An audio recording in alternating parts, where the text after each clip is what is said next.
PHP versus SQL।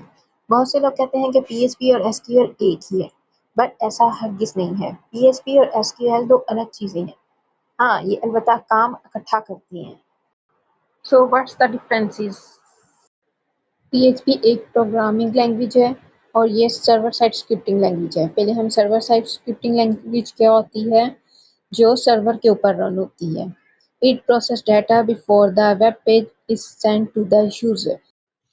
ये backend के ऊपर अपना काम कर रही होती है और यूजर को ये विजिबल नहीं होती है। जिस तरह HTML का एक एक कोड हमें नज़र आ रहा होता है, उसके टैग, टेक्स्ट बॉक्स, बटन, हर चीज़ हमें नज़र आ रही होती है, इस तरह हमें इसका एक भी कोडिंग हमें नज़र नहीं आ रही होती है, चाहे वो H1 टैग में लिखी हो या H3 के अंदर, चाहे पैराग्राफ में लिखी हो। पर्पस क्या है? Use to create dynamic web pages and applications.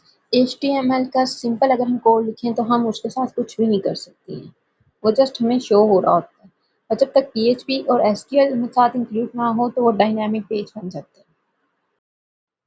इसकी सिंपल एग्जांपल फेसबुक का पेज है, जो कि हर कोई इस्तेमाल करता है। जैसे ही हम फेसबुक का पेज ओपन करते हैं, request send to the Facebook server.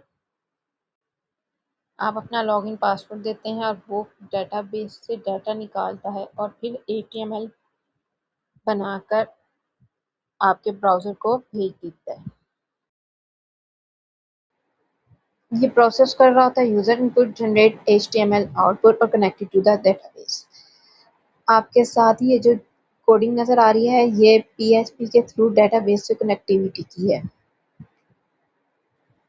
ये एक कोडिंग है जिसकी आउटपुट के अंदर आपको एक टेक्स्ट बॉक्स पे बटन नज़र आ रहा है, ये HTML है। जबकि साइड पे किया गया रेड बॉक्स के अंदर जो कोडिंग है वो PHP की है।